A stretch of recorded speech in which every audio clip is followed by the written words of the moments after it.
Testing. Yeah, that's perfect. Cool. Your voice sounds nicer than mine, annoyingly. Welcome. Thank you. It's not a competition. But speaking of competitions, today we have Abi Carter Simpson, who is fresh off of Britain's Got Talent, or just off Britain's? Yeah, off of Britain's. Fresh off. Feels I guess. fresh I to was me. actually thinking this on the train. I don't know why I was thinking about it on the train. I just can't stop thinking about it. No, I'm joking. I can't stop thinking about it. Can't stop bringing it up. Yeah. No, I was just thinking, like, you know, everyone always goes, oh, years going so quickly and all that kind of thing. I was thinking it aired. I did my semi-final at the beginning of June. Yeah. And so it's only been 3 months. Mm-hmm. And in my head, like, so much has happened, but also it feels like such a distant memory. And so sort of like in my own head, just forgotten about. Yeah. But it's a surreal thing about gigs, isn't it? When you're on stage, you're like, what is this? And then 20 minutes later, you're standing outside and you're just like, what did I just, right? Do you ever all the time where I can't remember what I said, or I remember what I said and I just go, what? Yeah. Like, just. Or you're sort of, you've done a gig. I always think it as well. Like, I was coming back from Bristol a few days ago, and it was at the Bristol Vic. It was this amazing gig, and it was like 450 people. It was packed in. I was like, God, this is amazing. Yeah. And then I was stuck on a sweaty train. Oh, God. Delayed. Yeah. 1:30 in the morning. Yeah. And because it was delayed, all of the tubes were finished. Yeah. I had to get a bus. Night Get an Uber. No. Also couldn't really afford an Uber. Yeah. So I was sat on my ukulele case outside Paddington in the pitch dark, just being like, life was so different an hour ago. Yeah, it is, isn't it? It's so, there's nothing like a night bus to bring you back to earth, right? And especially if you were sitting on the ukulele and then someone's like, are you the person from Britain? Although, to be fair, if you've got musical talent, you could always be, that every opportunity is an opportunity for busking, right? Do you know what? I've never busked. Really? I've never busked. Oh, why not? Never. It's too embarrassing. No, God, no, it's not too embarrassing. I don't know. I've never thought about doing it before. Mm-hmm. Maybe I should start. Yeah, why? No, that's not what hang on, what a neg. I come in, I open with being like, congrats on Britain's Got Talent. And within a minute, I'm saying, have you tried busking? Why don't you try? Sorry. I just mean, what I meant was, today in particular, it's like beautiful sunny weather. It's like, if you were outside Portobello, I'll come and let's do a day of busking. Let's do busking. Yeah. Okay, let's do it. I'd like to do that. I'm willing to try new things. Yeah, so maybe it's time to do it. Yeah, because then it could be like, you know, that Simpsons episode where they're on a roof and they're like, it's like they're the Beatles, but they're not the Beatles. And I'll it's be like, honest, forget it. I've never watched The Simpsons. Were you not allowed? Not that I wasn't I'm not allowed. saying. I don't know. I wasn't allowed. I'm probably not. Wow. I'm really going to divide the room here. But Yeah. I'm not a huge fan of like a sort of adult style cartoon. I've never been massively into it. Yeah, fine. That's you know? fine. No, that's fine. I appreciate for what it is because I it's like any type of art. You can't be like I don't like The Simpsons because obviously it's just like incredible. So I respect it. I sort of respect the art. It. I respect the art. I respect spaghetti, but I wouldn't. It wouldn't be my choice. It's the same vibe as Friends. I now understand Friends quotes and that kind of thing. But I watched Friends during lockdown for the first time in its entirety. Right. Yeah. I was never I wasn't allowed to watch Friends. Okay, really? Yeah, okay. No, because they probably didn't. They were like, well, we don't want to have her broke in a big city pursuing her dreams. Yeah, now look at me. Busking. They should have let you watch it. But congratulations, it's huge. So, tell me about the Britain's Got Talent thing. How is it? Not how is it different to gigging? I am very aware of how it would be different. What was stressful about it? What was good about it? Well, I think, like as you said when you're talking about different types of gigs, it is a gig, just on a different scale. Yeah. Do you know what I mean? And there are different things that you have to think about when you're doing it. Obviously, it's sort of like primetime TV. Yeah. You know, like family slot. So it's like trying to work out what the line is. Yeah, and sort of like what you do, doing it in a way. None of your filthy material. I'm pretty PG, to be fair, but yeah. So I trained as a teacher during lockdown, and so that sort of narrative went through it quite a bit. I mean, they did hook onto that quite a lot, and I think it's quite a nice. It's been quite a nice moment because I've always kept like comedy and teaching separate. Yeah. Whereas now I was like, the opportunity has arisen that I have to like blend the two together, which was quite terrifying, but also very freeing to have one identity. Yeah, because I was, I'm 31. I'll be honest, I never thought I'd become a teacher. Because that's, I moved to London when I was 21 to, live my dream. Yeah. Which was to be an actress and everything. So did you have a real moment of, oh no, I'm not being an actress, I'm being a teacher? It was just something that And I'm not saying that as a diss to education. I'm saying it as a that taking of a second thing. Yeah, I think what it was throughout my 20s when I was doing the acting thing and all that, I was like, no, I can't have like a backup plan. I can't have any other strings to my bow. I think sometimes you're expected to just have one line of work. Okay, are you this? Are you that? Are you a singer? Are you an actress? Are you this? Are you that? The other? Are you a comedian? But then when you get to a certain point, then for some reason it seems to be like when you get a little bit more successful, then you can do everything. Yeah. Do you know what I mean? But then when you're first starting out, it's like, well, what are you? Yeah. So then when COVID happened, I had no work. I started working in a school as a TA, and from then I trained at the same school to be a teacher. And it was around that time as well where it was like, everything else was closed. And I was like, this is an amazing opportunity that's come. And I loved it. I thought it was great. I think working with children is great. I think it's like something that if you can do it and you can do it well and you enjoy it, then absolutely follow that. So I was a year 6 teacher last year, and then when I was writing the songs and things like that, I thought, right, well, let's do something about, looking back and when you were a child, because obviously I just turned I was just about to turn 31, so it's my first year into my 30s. And you do realise that sort of you start to take stock of everything when you turn 30 for some reason. Like it's weird, isn't it?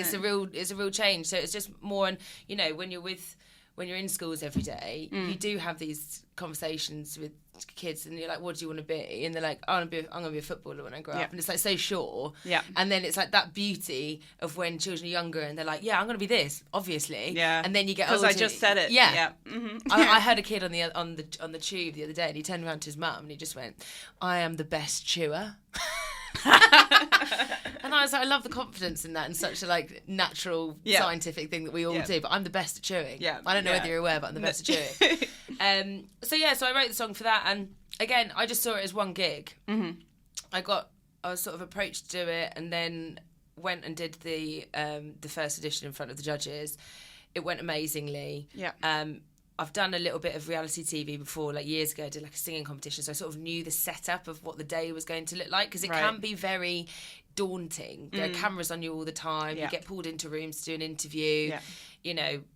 There's a lot of waiting around. Yeah, which if you're nervous is gonna. Yeah. And so this time, the time I've done it before, I've always been on my own, and then this time I was like, right, I'll bring my 2 best mates. Oh. So they were there with me for the whole. I wasn't there.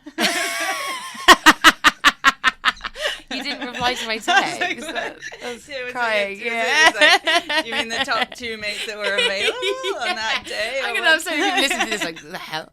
Where was I? I'll just cut out anything that you say that I'm like, well, we'll see. It'll just be me being like, you should try busking, and then that will be the end, and then it'll just play my songs for an hour. So I brought 2 friends with me. But I brought 2 friends with me, and oh, your friend, one of them I've met. You met Rob, so him and Greg, they've been, we met at drama school together, so we've been mates for ages. And they were conveniently free on a weekday. yeah, exactly. And they were like, be in front of a camera, and then, it was very funny. Greg would always be like, okay, this is my moment. But that's what you need. You do. And if someone's good and you're bouncing off them, then you will be good as well. Exactly. It is that you owe it to them. No, honestly, I do, because they were just so full of energy, and they were like, there's the bit where there's the box with Britain's Got Talent on, and you always see, so it's like a slow-mo, and someone's sitting there sort of just looking at their dream. Do you know what I mean? Yeah. And then, so when we were doing that, they said to Rob and Greg, they were like, do you want to come on at the back and be extras? And literally Greg was like, do I? And then they ran back and they were trying all the outfits. And so that's, you're 100%, and that's what my family was saying to me as well. They were like, no, don't bring us, because we'll be no good. We'll just be hiding into the background. They were like, you need big characters who just are living it too with you. So by the time I got on stage, it was amazing. And then I didn't think about it. it at all. I was like, right, that's done. Yes. As you do with gigs. You Yeah. go, right, that was done, let's put it away. What's next? Yes. Like, you never hold on to anything for too long. Yeah. And then, I got the call to say that you're into the semi-finals. And I was like, okay. So then that's when I did sort of like the modern day princess song about the fairy tales and spinning it on its head. And I was like, that's when I, for my own beliefs and everything, I was like, right, that's the platform that I want to sort of say this message. Because, you know, when I was younger, I didn't have that. Yeah. And I do always, you know, when I'm at school as well, when I'm teaching or whatever, I do always just try and ensure that that other people are just being like their best selves and being themselves, because you know that they're not culturally forced to make certain decisions. Exactly. And I think it's if you can relate to something yourself, then what you're saying is going to carry, you know. And I thought as well, I do have this platform there. Therefore, I do want to write something that not only is funny and a little bit clever, but also something that people like is a little bit not emotional, but just cry. I just wanted them all to cry. It was very moving. My comedy is very moving. Now I know what you mean. It has to be authentic. It has to come through you, and it has to be like, well, what am I saying? Otherwise, when you look back, it's just like. That was and also like I think sometimes it's quite nice to take them on a little like musical journey, you know, make them laugh, make them cry, nice payoff at the end. Do you know? So but it was amazing, and it was quite stressful, like the whole bit at the end, you know, when it was like down to the judges, down to the audience vote and all that kind of stuff. I was like, oh, this is like. And they make you stand on stage. Yeah. And to be honest, I don't really remember it. To be honest. Yeah, of course. Like it's just sort of when you're standing on stage and like the cameras are on, and it is. You don't realise it at home if you're watching it on the TV, but in the room is like the audience are screaming all the time. Yeah, you it's get not tired from the shouting. It's not like you know when you go and watch a show and everyone's quiet and then they'll like applause when they want. No one's like, quiet in my shows. No, it's like sorry, when you know when you're on stage and you're doing jokes and it's silent. No, I don't, Abby. I don't know what that's like. I have theatre in my brain. You know, please.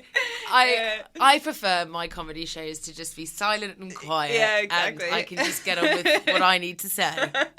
Yes. No, I know what you mean though. And also if you were teaching at the time, if you're teaching and there's background noise or any noise, something in your nervous system feels responsible for it, and it has to be like, everybody settle down, like you're on edge. Or it's same with stand-up. It's like you're in control of that room.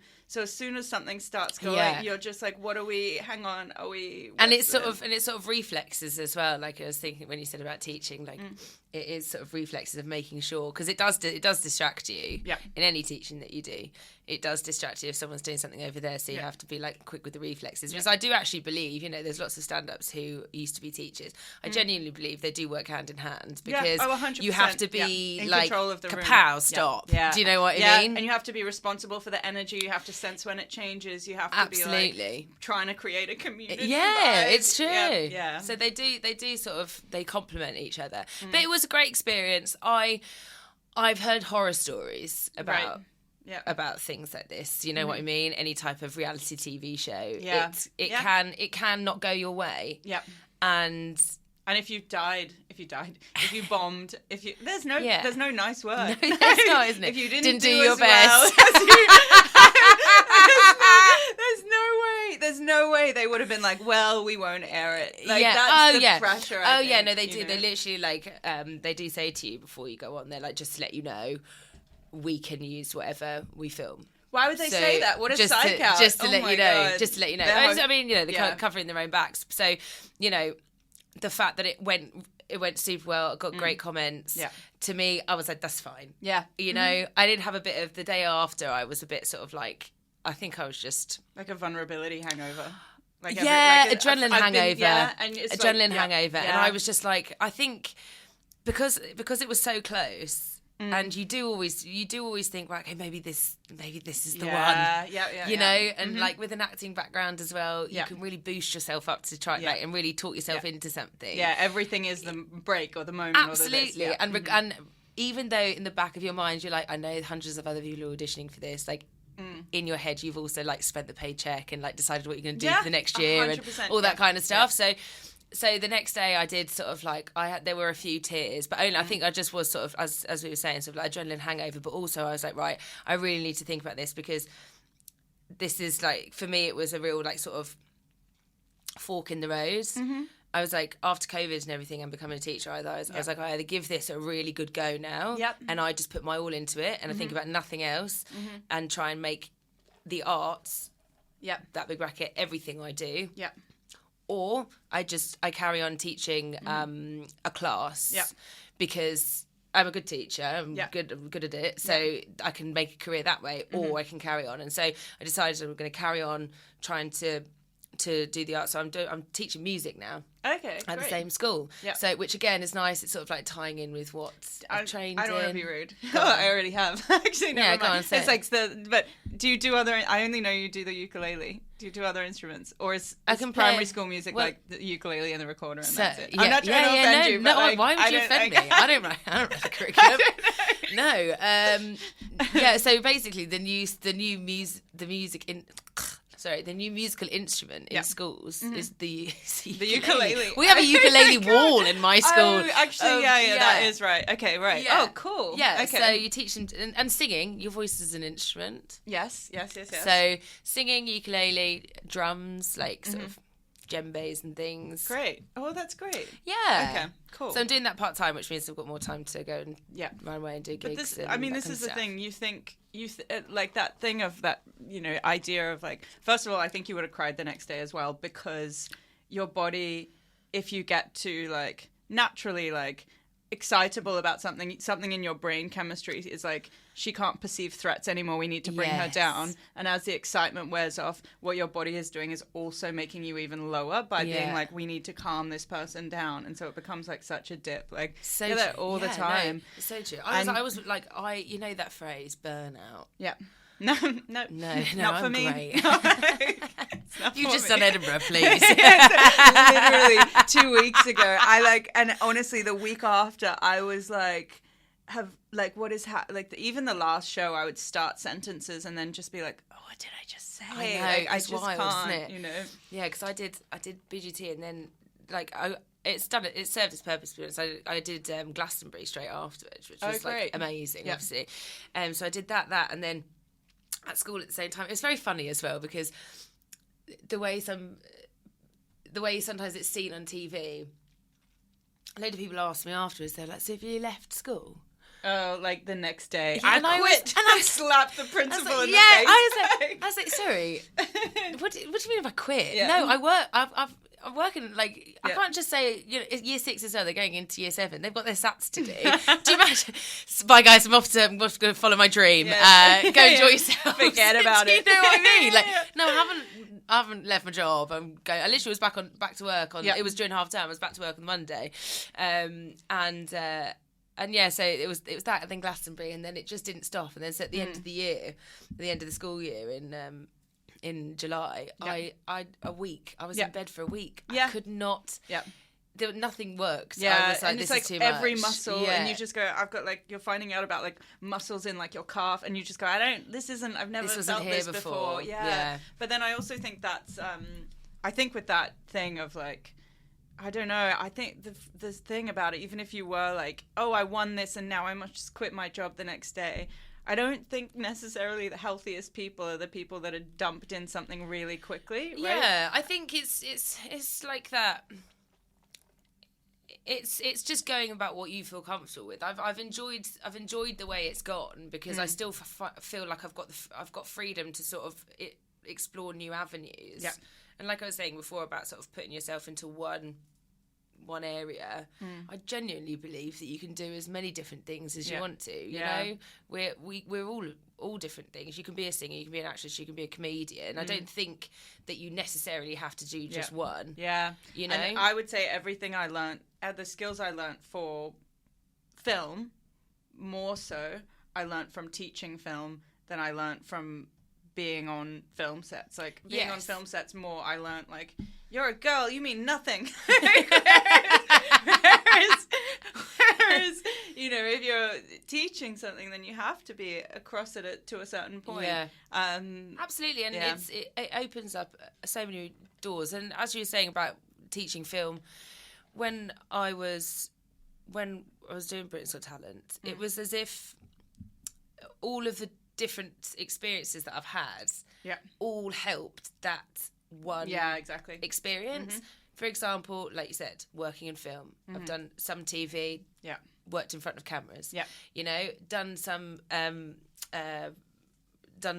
competitions before, television competitions, reality TV before, so I knew the setup of the days. You keep saying that, and every time you do, I just picture like Survivor. I'm like, yes, no, I did Abby. this. No, I did this. It was called All Together Now. Okay, I'm not from the UK, so I'm not. That's not another. I mean, it was. That's not another neg. It didn't really. You'll know them when they come. It didn't really take off. I was. How old was that? I was like 23, 24. And oh god, I'm wearing like, I've got like big long hair that's like curly, and I've got like a fedora hat on. Oh, cool! Ahead of your time. Yeah, and like sort of ripped black jeans and a checkered shirt, and I'm singing Madness, It Must Be Love, and it's basically like a wall of 100 people. Yeah.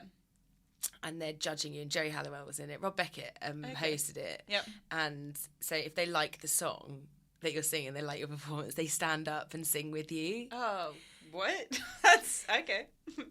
I don't know why it was a really long. Yeah, it was a really long time ago. But it was funny as well because like it's like the joy of reality TV. You know, like again, it was taken through my agent at the time, and they said, "Oh, does anyone want to send in their video?" So I'd done it, and then it was like, you know, Abby, waitress from London. The box of people were like professionals in the industry.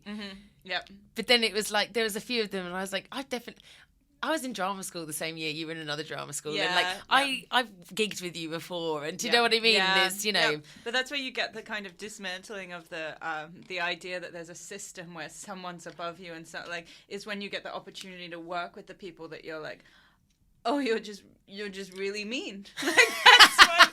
Like, I want to be nothing like you are. And so it is that thing of you're like, what's the thing I'm missing? And then usually it's just like confidence. Yeah. Like, right? Like, absolutely. Yeah. All right. Confidence is key. Thanks. Bye. So we should. Yeah. This is how busking is going to help you. I don't know why. I've really locked in, you know. Where do we go for the busking? I'm glad you asked. I've thought about this. I think Paul Spiller-Rose. Yeah, I think like. So I was there yesterday, and there was amazing like 1920s band, like this little banjo. So we'll stand in front of them. Yeah, I'll just stand in front of a spot and be like, move. Yeah, I think on a sunny day, and that's tourists. That's no return traffic. You know, that's no return traffic. Not that I need to get myself a little eye zettle. Is that right? I've got one. Oh, great. Okay, fine. Yeah, you don't worry about it. Hang on. One which I had from the Fringe, not one which I ordered for pitching of this today. Fantastic. Love that. Okay, great. Are they expensive? No, not at all. And they like let you earn a bunch before they are like register for tax. Got that bit. Half of this is going to be cut. They're kind of dodgy with tax, unlike me. Already got it in. But imagine if you were like the tax people and you were like, why don't I listen 15 minutes into this podcast, see if she says anything about the eye zettle? Although, who was it I was reading about? Alan Sugar. This is what he tried to dodge £168 million of tax recently. I was when I was doing like my immigration stuff, they would send me a breakdown of what my money went to, and it'd be like, you paid, and I always remember because it was like, you paid £60 this year towards all the libraries, and it's like, but I'm banned from the libraries. Like, it's just not. It's like it's so. Nobody cares. It's so unfair. I didn't, the libraries I didn't want the breakdown because I'd never go into a library and be like, yes. Look at all these books. Yeah, these are from me. I'm not. No. I'm not talking about the fact that. No, I think that wasn't the point I was trying to make. I was trying to make is the fact that we're on his side? No, but why are we worrying about like eye zettles? You know what I mean? Yeah, like exactly. Like, what is a couple of quid? Yeah, and he's there like just right. Yeah, but then guys. But then also, if you were trying to get money from people, who's going to have a less expensive lawyer? True. Yeah, very true. What was? But yeah, get one. I'm going to get one now, and I'm not going to pay tax. But like it is funny when you're saying about everything that they pay for. I've been on the phone to the council this week. You can tell you're in your 30s when you're calling the council up about the rubbish problem down your road. Yes. I'm disgusted with myself. Yeah, I was amazing. like, what are you doing? Yeah. But again, I pay like 140 quid a month, whatever it is. Yeah. And there's literally like pure trash yep. on my road all the yep. time. There's a cute little bike that someone parks outside my my flat, right? Yeah. And it's got a little basket. And I kid you not, every Friday, I don't know who's out there, but it gets filled with Stella bottles. Ew. Full to the brim. Yeah, that's really... I don't know how you're supposed to curb that, but they're like... I don't know. That feels personal more than anything. because I am not going to go out there on a Friday night and ask them to not. I'm going to hide in my basement flat and pretend it's not happening. And then call the council. And then call the council. Yeah. Very... What are they going to do? Send someone out? Like, so they catch them in the act. Oh man, that's what reality TV should be. You know, just council doing Bin their stoppers. work around. Yeah, exactly. Being like, what are you doing? Like, because you'd go back to being a kid and being like, nothing. I wasn't.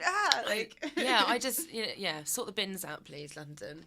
Also, I have mad respect for the person who it gets to Friday afternoon and they go, I might go have a bunch of Stellas by myself by that nice bike someone leaves. Yeah, like, can't find a bin. And the funny thing is as well, I've actually put 2 bins out near my flat, so they could have just put them in that bin. Oh, do you know what I mean? You've given them opportunities. You're trying to train them. I'm trying like, to make sure you put your stuff in the bin. What do you? And the thing is, now you've reached a weird point where it's like it's like, you know, when someone's following you, how you walk for a bit to not admit that you're running, and then you run. It's like you've reached that point where it's like you're not going to put a note to say, why don't you put the Stella bottles in the bin? Because you don't know how insane this person is. This might be the moment where you run and then they run and you go, now I'm being chased. From like, Abi, basement flat. Yeah. Also, basement flat sounds exactly the address of the kind of person who would be spending their Friday nights in, being like, I'm going to fix this rubbish problem. Yeah, no life, Abi. I've really turned a corner. My Friday nights used to be a lot more exciting than sorting out the bins. Same, but I think for me it's because since starting gigging, you're in nighttime venues so often that it's not a thrill. Like, it's like, I'm here and I like this and I feel, like, balanced when I'm doing it. But I'm not on a night off being like, where is everyone? Yes, I'm very like, true. oh, I'm very so true. pleased to not be in those bathrooms and the queues and the whatever. But whatever. Hiding away. In the basement basement flat.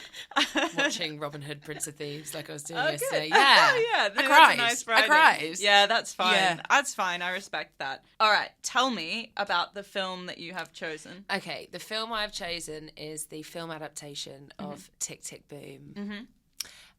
Which is a semi-autobiographical musical version of a musical theatre writer called Jonathan Larson. Yep. It's about his life, and it's directed... The writer of Rent? The writer of Rent, yes. Exactly.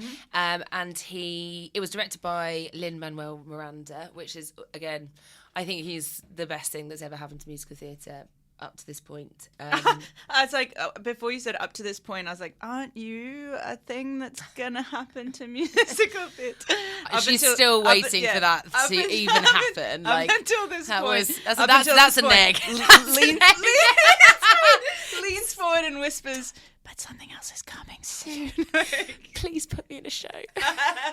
You know, so that was a musical, Tick, Tick, Boom, wasn't it? No, there was a musical that he wrote about his own experiences or whatever. Yeah. So he basically wrote it about, and the reason why, when you said about sort of a film that's changed, like meant something to you, I was really, and it's quite a very interesting question because you sometimes look straight to like your favourite film. Yes. Now, if I was saying my favourite film would be Titanic. All right. Oh my God. No, that's fine. People like Titanic. That's gone well. I could quote any. I don't know why. I think weird when one to quote. I know, but just when I was younger, I just had it on VHS, so I was just used to play it. Do you know what I mean? Yes, like just over and over and over and over again. Yeah. That and Princess Diaries. Yeah. Okay. And A Knight's Very Tale. different. Very different. But go ahead. But yeah, so with Tick, Tick, Boom, I knew of the show, obviously from doing sort of musical theatre and stuff when I was younger. But I watched it. It came out like during lockdown. Okay. Oh yeah, on Netflix. On Netflix, and I think I had COVID at the time. Okay. Yep.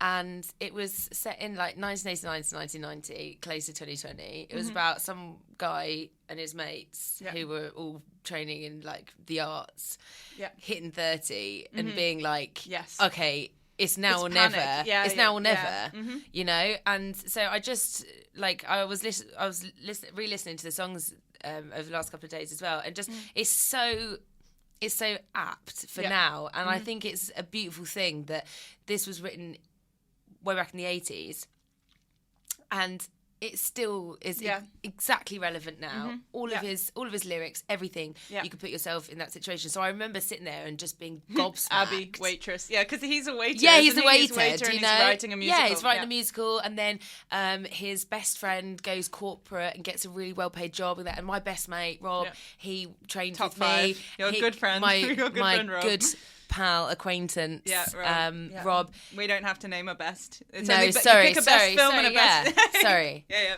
My favourite. Yeah. Something that meant a person something that meant to me. something. Yeah.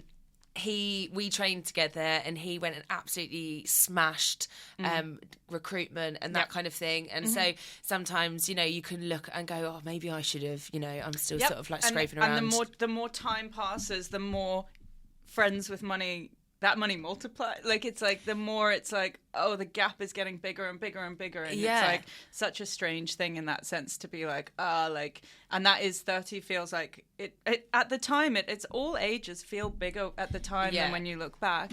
But what was quite interesting about that film, I think, is the film is about the panic of him writing it and him going, I've been working on this for 8 years, and what if it's not any good, kind of thing.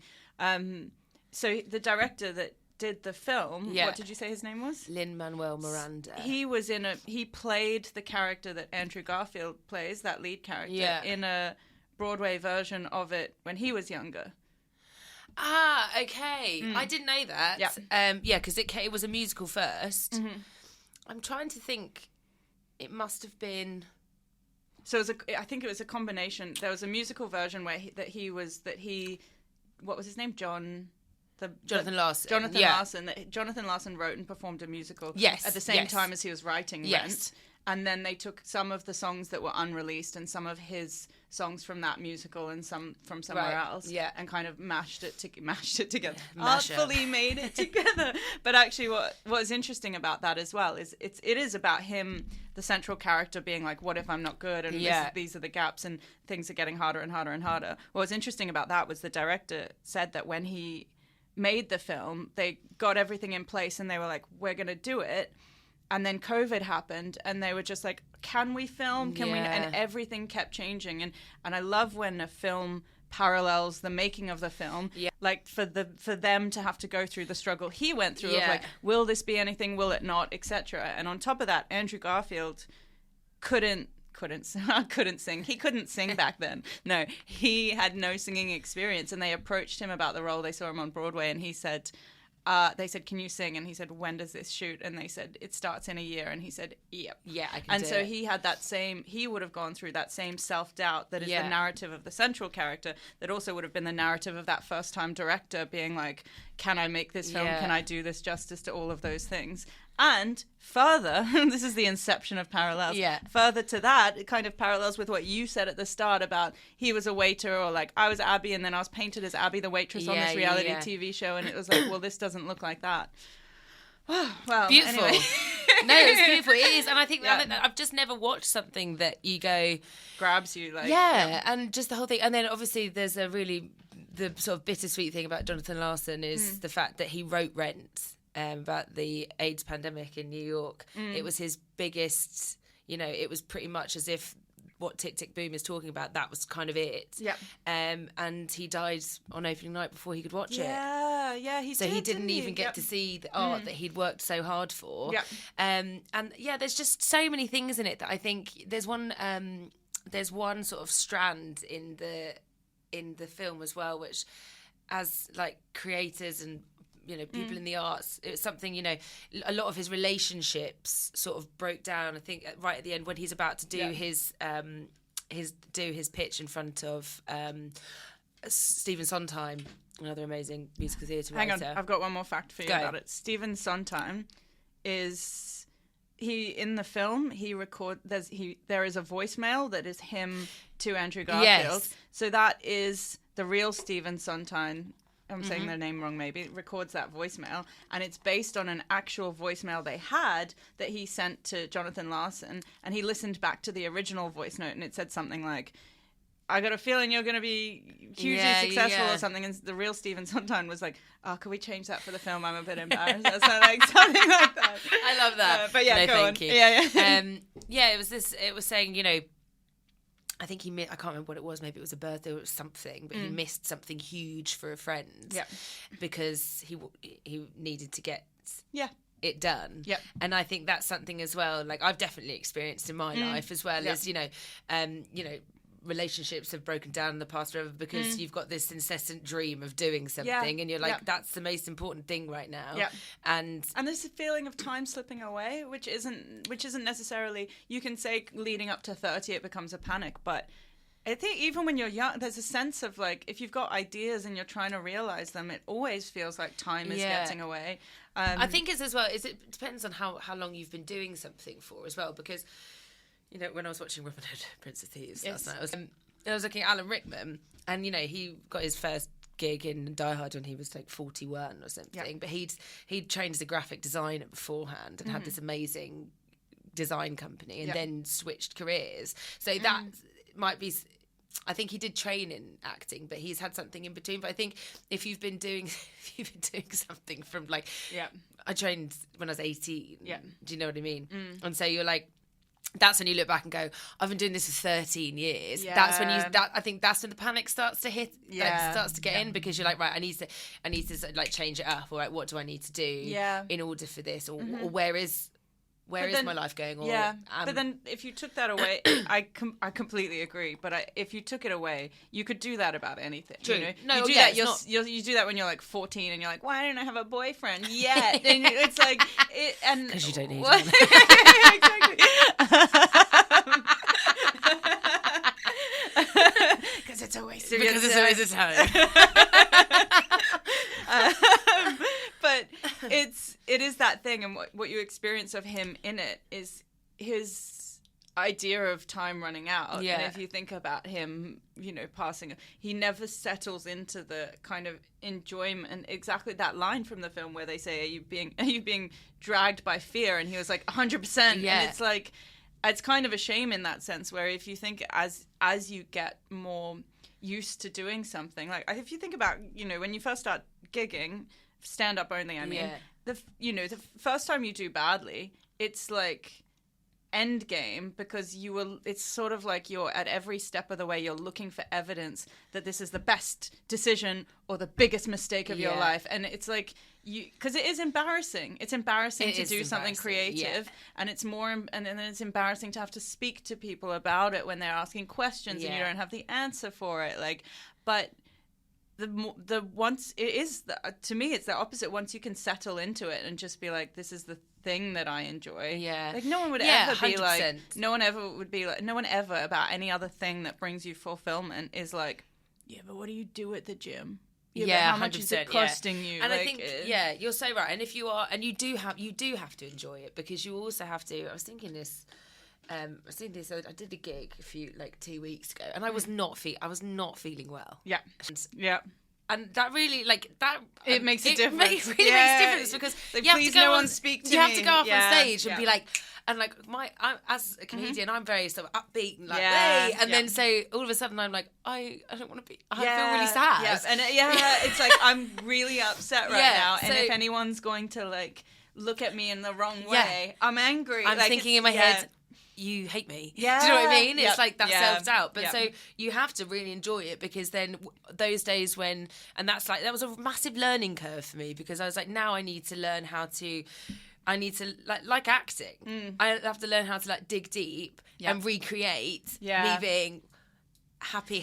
Yes. Yeah. Or mention it. Do you know what I mean? And do you know what I mean? Yeah. Honestly, guys, I feel, because that's the thing. Like it's something that I haven't really experienced loads of, really not feeling great and still having to get up there and do it. Right. Do you know what I mean? Yeah, because I do. I think if you're doing the only other thing that I've done like that is live theatre, but you can sort of get away with it, because you know what you're saying. No one's going to interrupt you. No, you're not waiting for someone else's response in order to navigate where you're going to go next. Yeah. These are your lines. Yep. You can sort of go, right, we used to say, like, pace, not commitment. Like, just go for it. Yep. You're not feeling well, just get to the end. Mm-hmm. Like, do you like Rent? Do you like the film Rent? Yeah. Yeah. Like, big fan of that one too. Mm-hmm. But yeah, I just think Tick, Tick, Boom, it's so beautifully put together. And like you said, Andrew Garfield, I thought he was... I was watching it during lockdown and all of this was happening and I was like, I feel seen. Yeah. I was like, it's just making me really think about everything. And, you know, the payoff is that he does go for it. Yeah. And I think that's a very important thing in life to think, right, if you still want this, then you have to go for it. Yeah, and also the thing is, I think that's the thing as well about getting slightly older is he's panicking because he's in comparison with his friend, but like the older you get, the less you're in comparison with anyone. Like it's just like there's no one that's like, oh, where was he? What diner was he working at? And there's a great scene where the diner kind of the front of it folds down and it's like everything steps out. And his whole thing, if you think, you know, you could look at it, if he had have been picked up by something and played roles in other people's stuff for 10 years, he never would have done the stuff that he'd done. And Rent kind of was so visionary because he was looking around and being like, I can't see anything like what I'm seeing in real life on stage. Now I want to do that kind of thing. Yeah. I've got a friend who, she was actually up in Edinburgh, she's called Kat Clev, and she did a show called Tink up in Edinburgh, a one-woman show, and she recently, and I keep talking to anyone who will listen about this, she basically recently did she spoke to the Stage newspaper about how, like, sort of leaving drama school and sort of following the arts career is you're expected to do one thing, but more people should be told that, like you said, just doing your thing and creating yourself and all that kind of thing is sort of what should be pushed more, because absolutely, otherwise as you said, you're waiting around being like, who? And it's such a gendered thing as well. If you, it is though, to be like, I'm over here if anyone needs me. And as soon as you start doing stand up, you start to see this, like, this is what I think, this is where I'm going. This is what, like, and it is such a difficult thing to be like, did anyone write anything for me to say? It's just like, what? Like, what do you think? I'm like, over here. You have to get it out and do it yourself. And also, it's not that enjoyable. It's like having someone else dress you or something, like not slam all models. And they're stupid. It's like, Laura, why are you jealous? Like, no, but it is. It's like exactly what you said when you talk about writing that song, where you're just going, okay, like, what do I think? What would I like to hear? Yeah, that's good enough if I want to hear it. Yeah, exactly. And like, you know, when I did go to drama school, like when I was in my teens, I absolutely loved musicals. Yeah, I was just musical mad. I wanted to be on stage. That's what I wanted to do. I wanted to be on a West End stage in a show, doing that. Yeah, and I quickly realised that just didn't happen for me. What if hang on, can I just clarify? Even if the show was Cats? Yeah. Okay, all right. Okay, 100%. I even, like, I always used to want to be Jenny Anydots. She was like the, was it Jenny Anydots? Yeah, she was the tap dancing cat. She's basically got this big suit on. She rolls out of a car and then she like takes the suit off and then she tap dances with a load of rats. 100%. A load of rats. Yeah, okay, I can tap dance too. Yeah, so. Okay. So can I. We've been down this as well. Yeah. There's another comedian that also was next to us that was like, I tap dance as well. I can't think of who that was. Who was that? That was wild. I don't know how that. Rich Spalding. Oh yeah. All three of us were like, we all tap. Like, Let's do it. This is the most useless thing of all time. Yeah, I know. But yeah. So that's all I wanted to do, and then it just didn't go my way. And I actually do think it took me a long time to actually accept that. Yeah. Do you know what I mean? Like, because that's, you know, I don't know what it's like now. I've not been there now, but there is when I was training, it was that was the only goal. Right. They never sat us down and said, I was talking to a mate actually who he went into doing lots of film work and things, and we were saying, I literally saw him like 2 days ago, we were saying there was no one sat us down and said, like, right, do you know what you could do? It's not just about going to London and trying to be in the ensemble. You can actually write your own play and you can take it out to Edinburgh, or you can try and do this. Maybe you could write something for radio. There was never that conversation. It was just like, right, here's how you audition. We used to have lessons where you'd like just walk into a room with confidence. Yeah. Like, do you know what I mean? And they'd be like, stop, no, you need to go back. That wasn't quite right. Do you know what I mean? Way to build your confidence. Yeah. Right? Okay, damn. But then fast forward like 13 years, like doing Britain's Got Talent, or whichever way, I've started doing stand-up, doing comedy, doing musical comedy, which is bringing in singing. Yeah. And then so Britain's Got Talent got on the stage at the Palladium, West End stage, bam, Apollo. Yeah, I did Bristol Old Vic the other day. So I was like, in my own weird sort of little way, I've ticked off what I've wanted to do, but I've done it as me. Yeah, exactly, which is so much better. But it's also like, that doesn't make me any, that doesn't... So fuck cats. I don't know what my end Angela, game if you're listening, I don't share that. I don't share that. I'll do it. I don't know what my end game with this radio thing is, where it's just like, do you hate cats, or do you just want Abby to say that she's your best friend? Like, what is your goal here, Laura? Do you not like cats? I love cats. I don't know why. And also, I had the CD like as a kid, so it's like, maybe it's like, you know, when you're like a teenager and you're like, I never liked Barbie or whatever it is. Like, honestly, it's did you have the film? Yes. Right. Okay. Did you? Yeah. Yeah. Okay. So when I went to drama school, this is wild. I literally was like starstruck. I know. There was Phillida. She was the white cat. Yeah. She was my ballet teacher. What? And then Jimmy is her husband. He was also in Cats, and then he also played. I think they're lying to build up. No, honestly, because I recognise him. And then my jazz teacher, Drew, he was Mungo Jerry. You know the two. Way. Yeah. What was this fancy school? Guildford School of Acting. Okay, all right. But I literally was like, I remember being like, oh my god. Especially I've watched you. Especially because in your mind you would have been like, well, then it's possible for me to be one of the cats. Yeah. When the reality should have been like, Abby, you can't get your leg past your your knee. knee. The reality should have been like, even if you're one of the cats, you're still going to be trying to make a living from teaching well into your like the cat very thing true. will expire. Very true. No, it's and that's a very good point actually. Like, you know, we were talking about sort of like tax and that kind of thing. We were talking. It is that thing of, you know, when you have a career normally. Yes, I do. You know when you have a career, the more you've been doing something, the more you're paid. Yeah. Mm-hmm. You know, so even in teaching, the pay bracket goes up the longer that you're in it. Mm-hmm. But with performing, it does to a certain extent. But with, you know, things like doing like an acting show, it's just a baseline wage. Yeah. Dependent on whether you're doing sort of ensemble or you're doing swing, which could be paid a bit more if you're doing a lead role. But it doesn't change like contract to contract. Yeah. So you could be in your 30s, 40s, 50s, but you're still getting paid the same amount of money that you were when you're in your 20s just starting, which I didn't think of that for... I thought that was really, really interesting. Well, because then you can't be like, I've been doing theatre for 10 years now, so so actually it's gone up. Yeah, if anything, it's the opposite, where it's just like, I'll take it. Yeah, right? Yeah.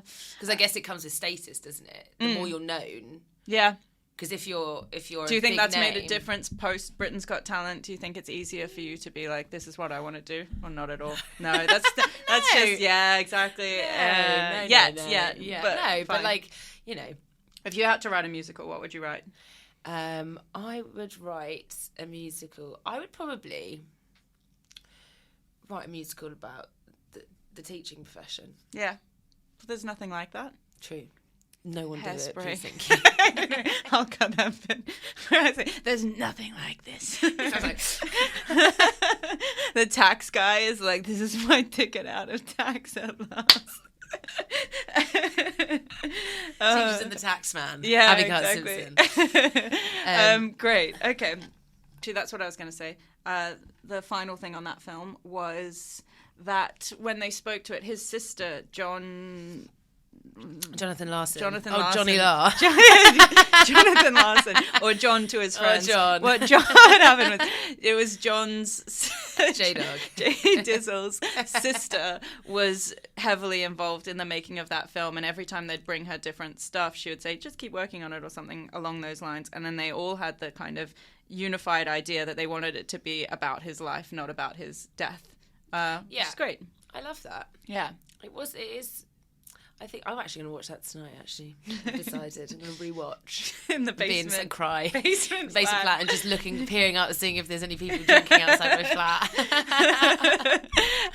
Call waving a stick. Yeah. You can't. It's like you've gone as far as you can down the passive-aggressive route before. It's like, unless you're going to stand out by the... It's not your bike, though, is it? I'll put a Post-it note on the bike with a little smiley face. Is it your bike? No. Okay, this is wild. No. Okay. All right, great. All right, tell me about a book that you have. So it's What a Time to Be Alone by Chidera, and she's known online on Instagram as the Slum Flower. And it's basically, it is sort of positivity. It's non-fiction positivity about doing life on your own. And did you say the title of the book? Yeah, it's called What a Time to Be Alone. What a Time to Be Alone. Yeah, and it's just something that I read it at a time I was reading. I had like loads of sort of being on your own books. I was reading them for about 6 months. Yeah. Okay. After a breakup, but I didn't want to read anything because I didn't, you know all those ones like, being single and all that kind of stuff. Yeah. I didn't want to read something like that, but I do think it's really important. I think for a long period of my life, I probably wasn't great at being on my own, and so just reading it. And it's like, it's a beautiful book, even just to sort of like, to look at the way it's written, the artistry and everything. It's quite funny at times. Yeah. What a Time to Be Alone is a book by a recovering hypocrite. It's here to remind you that no matter where you find yourself in life, you'll always have to face your truth. All of it. You're not alone, you're not crazy, your feelings are valid, and it's time to make peace with them. This book has been divided into 3 sections. So it's like you, them, us. Yep. And it's just little things that she writes, sort of like... I like this one. Boredom is the ideal breeding ground for bad decisions. Yeah, basically. Yeah. Do something. Get up and do something, And that is, I love books. It will say, I love books that you get a little snippet of something and it makes you go, that is so true. Like, the only time I ever feel, I need to talk to someone or something is when I'm just sat on the couch, not doing anything. Yeah. So it's like, instead of sort of reaching out to something else, just go and read a book, broaden your mind, do something. And I think I'd read that as I was sort of becoming a teacher. And so it's that thing of, when I was teaching my class last year, the thing I used to hate them saying is, I'm bored. Yeah. I'm bored. I was like, well, that's rude. No, not to me, but it was like, this is, it would be like, I don't know, sort of like a break, I'm bored, or I didn't do anything last night, I was really bored. I was like, okay, I was like, bored, that's not a word. Like, do something, and then you won't be bored. Yeah. Read a book, write a poem, do something, So I like books that sort of... And you notice it from lockdown, not to say that was a positive opportunity for everyone. Obviously, it was a disaster and economically and health-wise. Yeah. But you notice it from, any time you've got time and space. Yeah. It's like you're not comfortable. No. And the same you think about ideas and the way that they flow through. They don't necessarily when you're just around people or trying to fill things too much. I didn't have I had an awful lockdown, sort of mental health-wise. It was... I was not okay. And I think, I do ask when I get stuff, I said, does anyone, like, people love lockdown. Some people loved lockdown. Some people were like, yeah, that's great. I was sort of just stuck. And that's exactly it. I think it's taken me a long time to actually be okay with my own brain. Yeah. Does that make sense? Yeah. Now, exactly. I'm good. I'm good. And I think it is books like that made me go, right, you have to... Yeah, you have to be okay. You can never, and maybe it's made me kind of be a bit more not closed off, but I've sort of gone through something where I'm like, right, you have to make sure that you are not relying on anybody else for your own well-being, but also for the way you live your life. Do you know what I mean? Never put yourself in a situation where you're preoccupied. Or if someone else could make things go wrong. Yeah. Do you know what I mean? Yeah, I do. Yeah. Yes. No.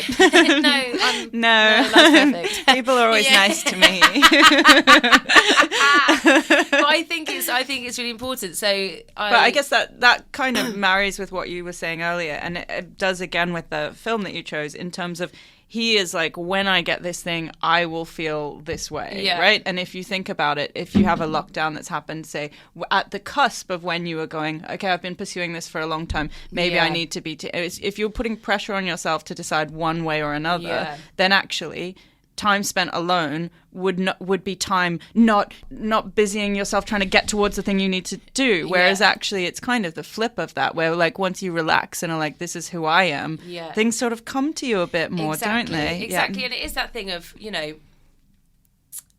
even over, I'd say probably like sort of the last year, it's even that thing like when you do gigs and things like that, it is if just concentrating more on yourself than what is going on that is going on around you, you know, especially with social media. I find social media, as much as you have to do it and be present on it, I find it exhausting. Yeah, and it's so odd to me that first of all I can go somewhere and then be like, okay, now this many people have seen where you are right this second. I don't. It's too. It's so invasive. And on the flip side, I don't think it's reasonable for me to know what every person I've ever met is doing on a Sunday afternoon. Yeah. And it's just like, this person's doing this, this person's doing this. And you're like, what am I doing? I'm watching them. It's like a reality TV show, but not. Because you're not getting a reality. You're getting a false version. They should have, you know, that app that came out, Be Real? Yes. It should have been, you know, it comes up with a reminder saying, Be Real, you take a picture and that goes on the app, is my understanding of it. Really, if you think about it, it should have just come up with a time and said, Be Real, and then you should have looked at it, put your phone the fuck down. Like it's the complete opposite. Yeah. Like phones are like the needy girlfriend of just being like, I'm here if you need me. Look at me, look at me, So weird. Or boyfriend, you know. Yeah, you're right. But when but with boyfriends it's not needy, it's them having needs. It's them being cute and giving you attention. It's only annoying when girls do it. But it's true. It's like, you know, I think it's very easy with social media to, instead of putting time and effort into your own progression, you can very easily, because it's all done on the same apps, instead of actually putting on there what you need to for whatever reason, you can get walked into the other side of it, which is just looking and seeing what other people are doing and going, but and then forgetting about anything how great you've done. You're doing or what you're pushing towards, you know, so it's a very, very fine line. So I think it's sort of, you know, even going to gigs and things like that, I used to be in the mindset, especially when I first started out, I'd be like, you know, sort of trying to compare myself, but in a negative way. Whereas now I just go to gigs and I'm like, right, I need to focus on myself, go and do my thing. I am good enough to be here. And I think that's one of the things as well. Always used to be this self-doubt. I'm not good enough. I'm not this. I'm not that. That's not serving me anything whatsoever, apart from making me feel even worse. People can feel it on you as well. Desperation, please like me. You know? It's not cute on stage. please, what's it going to take for your next gig for you to just open with please like me and then switch into your happy self and do the rest of the thing? I'm going to do it. I'm going to do it as well. Just to see. Apologies in advance to Will Robbins, who's running the next gig I'm doing. Fine. I'm comfortable with that. Yeah, please like me. Yeah. But yeah, it's like, I feel like over the last few months I've just tried to switch it up and just be like, right, there is no room in my head for negative. Yeah. And it's and it is like, you have to work at it. Yeah. You have to really work at it because it's so much more enjoyable working at like playing a game of tennis with yourself than like playing a game of like, I'm a victim because this person was mean to me. And it's just like, who cares? Like, you could get they kind of only win when you start being like, well, maybe I don't, maybe I'm not. And it's about taking what people said as well. I'm really good at taking what someone has said with no sort of underlying attack whatsoever. And like, well, what did you mean? Yeah. In my head. It's like you literally just said something random and I go, does that mean I was like, do you know what I mean? Yeah, like, I do. I exactly do. Oh, what do you mean by that? Yeah. Does that mean is not going to book me again? Or like, it's so wild, isn't it? Yeah. And then you're in a no-win situation where if someone says something kind to you, then you're like, they're just doing it because of this. And if they don't say something kind, then you're like, oh my God. And then so if you take that out of it, then actually you're still at exactly the same point. Yeah. But you don't have the negative thoughts going in. You have time. Yeah. But don't you think that's kind of what you talked about with boredom before? It's like sometimes, and maybe tendency maybe more to slightly more dramatic people, but sometimes you have a I don't know what you mean. I'm hypothetically for other people. For your best friend Rob, top 5. Acquaintance. Which is if you... Sometimes in order to not be bored, it's like you're constantly like being like, well, what did they mean, or what did this, or like rehashing stuff, and the point of that is if you're kind of using the past and using the future to like constantly like back and forth, then you never can kind of enjoy that, like, well, this is where I am and this is what I'm doing, I hate it because it's like being present, and I hate that, but it is true. Yeah, you've just got to be in the moment because that's the way you thrive. Yeah. But it's even thinking about like I'm a massive I hate arguments. Drama, arguments. I physically cannot cope with that. I get very anxious. Yeah. And like if someone like one of my worst things is when someone says to me, I need to tell you something. I need to talk to you. Oh, it's like, am I in trouble? I hate it. Yeah. Okay. And I'll immediately go, okay, has something happened? I'll immediately put myself like trying to wrap I've my done brains, something what wrong. have I done wrong? Yeah. Or what's happened? Something bad's happened. Yeah. But throughout my life, I have never been able to like be in an argument with friends, or like friend drama or something like that. I would always, and it's like a natural thing, I just cut myself out of the situation completely, and I can't do it.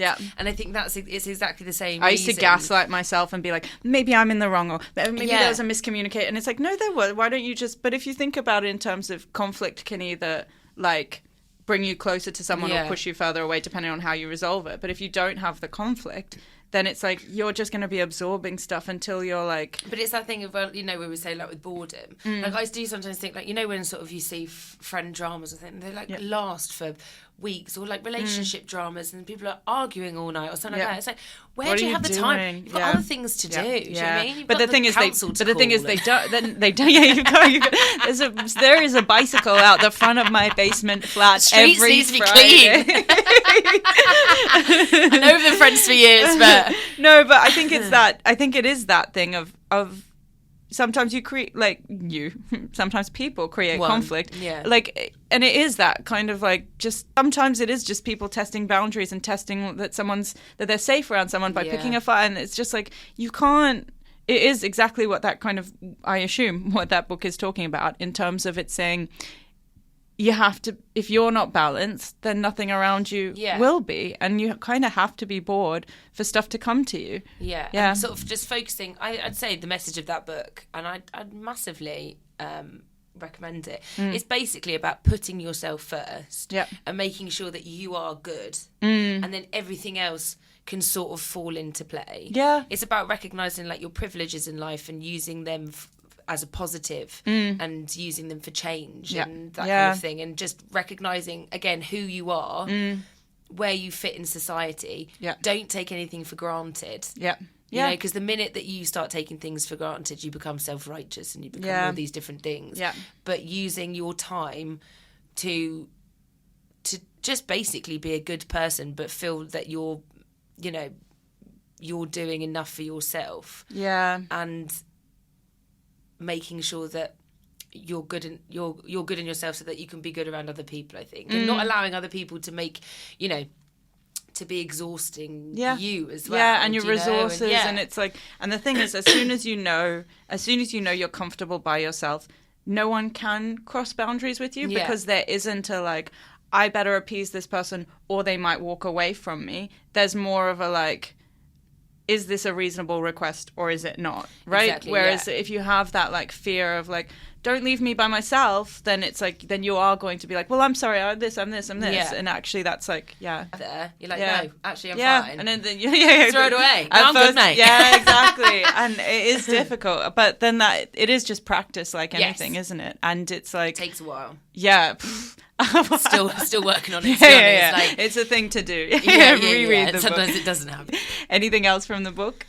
No matter what, always remember you're allowed to change your mind about how you feel about other people. Just loads of those. And look, I'll show it to my phone because I've got it as like an iBook. It's all sort of very arty. Yeah. Do you see what I mean? Yeah. So it's like it's little posters. And also things. it's like then it's kind of there's something sort of romantic about it when someone's put in the effort with that. Okay, I'm definitely going to read it. Yeah, I think you should. Thank you. Thank you. I really think you should. Thank you. I wonder if there'll be time with all our busking. Yeah. Portobello Road, guys, come down. We'll let you know the first day. It's very exciting. All right. So is there anything you would like to plug that you've got coming up? I know you've got Canal Cafe Theatre running a gig. Gigs at Canal Cafe Theatre in like Warwick Avenue, Paddington Way. I'm doing the first one. It's right by the water. Yeah, it's like, beautiful. Yeah, it's so nice. If you can have a few drinks in the canal and then come up. If you've got some empties, throw them in a bike basket. I'll leave my bike outside. You can chuck them in there. So it's on 12th of September, and then it will be on the 11th of October next month. So it's basically every second Wednesday of the month. Great. Okay. Yeah. And it's a comedy show, or it's it's comedy night, or cabaret, or comedy mix? night. Yeah. Well, it's a comedy night, but it might be a mix. You know what I mean? Sort of anything goes. Yeah. Obviously, I do lots of musical comedy, so there'll probably be musical comedy most of the time. So yeah, I mean, do you mean from you? From me? Yeah, no, not all the time. Not all the time. But yeah, no, I want it to just be sort of I don't want it to just be just stand up or just this. So I'll see how it goes. It's very new. I'm slightly scared about it, but I feel like it needs to do these things. Yeah. So also it's a beautiful, like that room. It's got kind of like tables and cabaret the feel, guys. Yeah, it's beautiful. So, you're right in that it's not just like stand up. It's like a night out kind of thing. Yeah. So I think I've got somebody might be doing a bit of improv sketch theatre to like headline 1 month, so that'll be quite fun. Do you know what I mean? That. So oh god, improv. No, I'm joking. I'm joking. It'll be great. Oh, well, thank you so much. Thank you for coming in. I really appreciate it. And thank you. It's been fun. I look forward to hearing everything that comes next. I don't know how to finish these yet. This show is proudly brought to you by Islington Radio and ilo.co.uk. ilo.co.uk is the UK's first by women, for women sexual health and wellbeing online store, and that's iloh.co.uk. If you enjoyed the show, please drop us a comment, let us know what film you'd like us to review. Or you could leave us a review, or a like, a subscribe, any of those things. I know everyone says stuff like that, but it really does make a difference. Thanks.